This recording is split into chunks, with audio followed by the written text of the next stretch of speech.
Hi guys. అది ఉత్తరాఖండ్లోని ఉద్దమ్ సింగ్ నగర్. అక్కడ విజయ్ మహిమ అనే దంపతులు నివసిస్తున్నారు.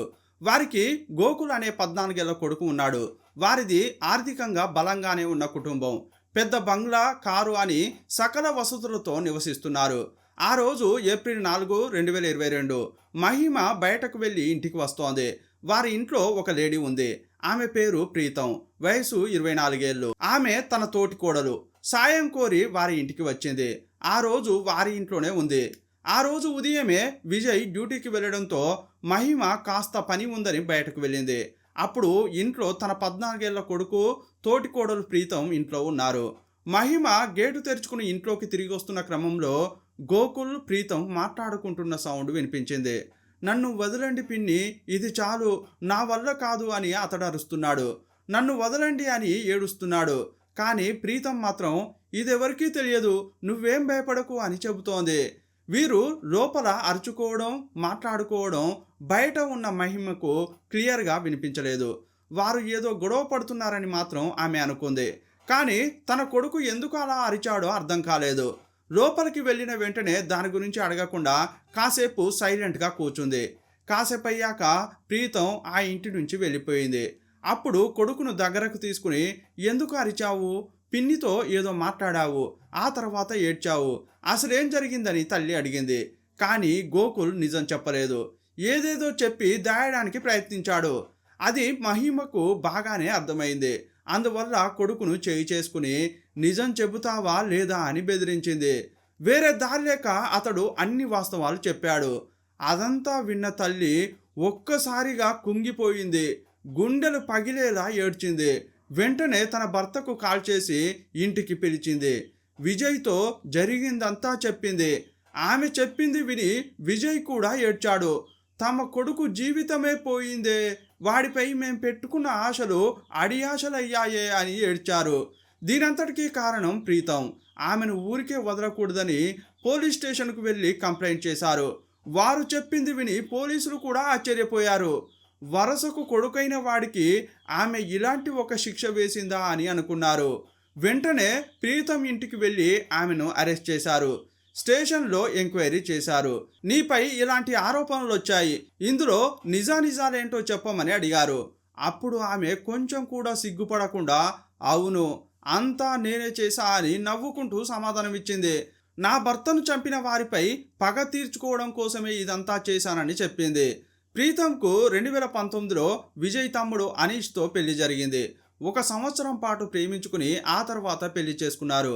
అనీష్కు సరైన ఉద్యోగం లేక పేదరికంలో జీవిస్తున్నాడు. చిన్న వయసులో సరిగ్గా చదువుకోక గాలికి తిరిగేవాడు. కానీ విజయ్ మాత్రం బాగా చదువుకుని మంచి ఉద్యోగం సంపాదించాడు.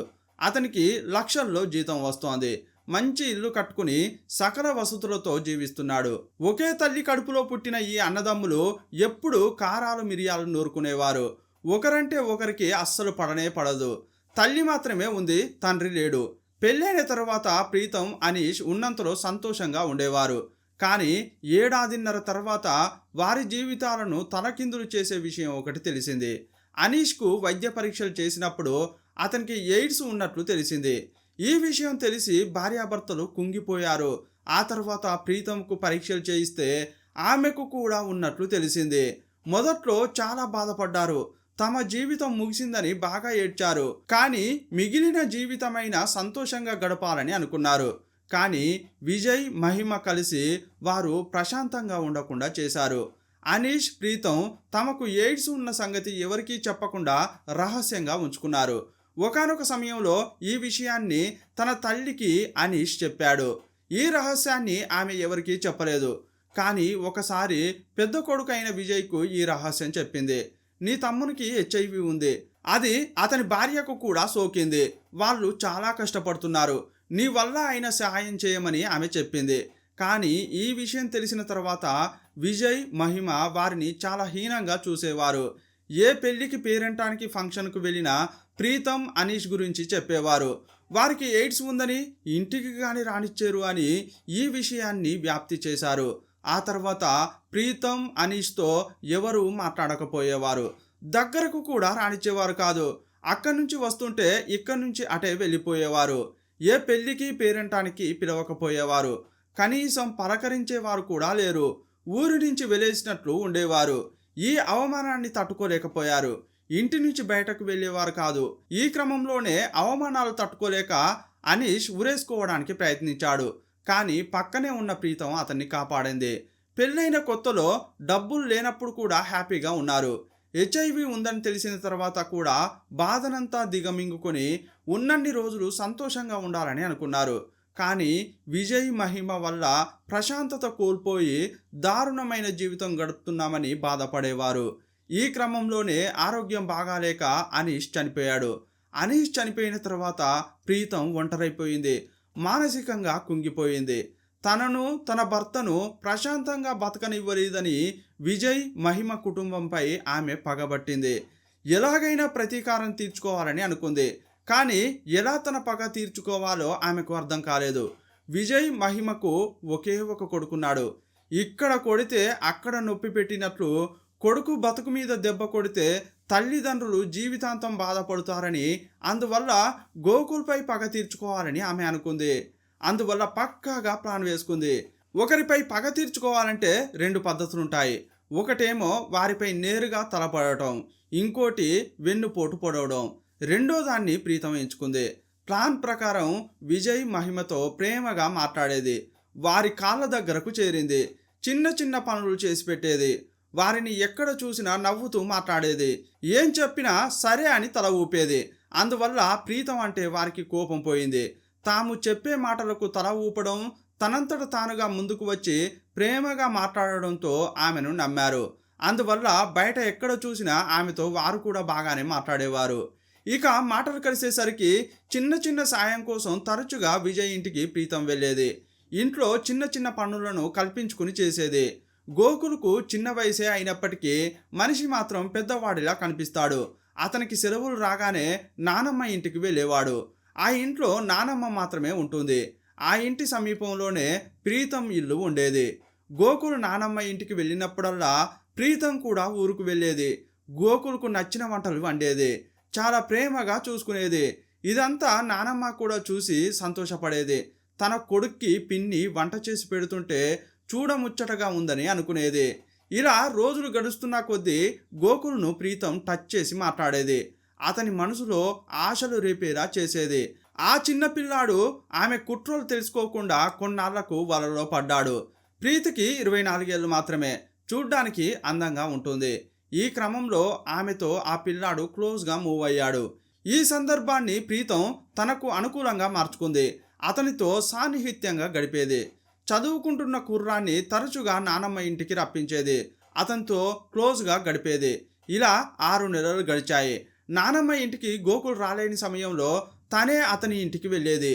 మహిమ షాపింగ్కో ఫంక్షన్కో వెళ్ళిన సమయంలో గోకుల్ను ఫోర్స్ చేసి అతనితో కలిసేది. ఈ విషయం విజయ్కు, మహిమకు తెలియదు. కొన్నాళ్లకు ప్రీతం ఆగడాలు ఎక్కువయ్యాయి. ఆ కుర్రాన్ని బాగా ఫోర్స్ చేసేది. ఒకానొక స్టేజ్లో నన్ను వదలండి అని అతడు దూరంగా వెళ్ళేవాడు. నానమ్మ ఇంటికి వెళ్ళడమే ఆపేశాడు. కానీ నువ్వు రాకుంటే నేను వస్తా అని అతని ఇంటికి వెళ్ళేది. ఇంట్లో ఎవరూ లేని సమయంలో అతనితో శారీరకంగా కలిసేది. ఒకరోజు ఇంట్లోలో చెప్పుకున్నట్లు గోకుల్ను బెదిరించి ఆమె శారీరకంగా కలిసింది.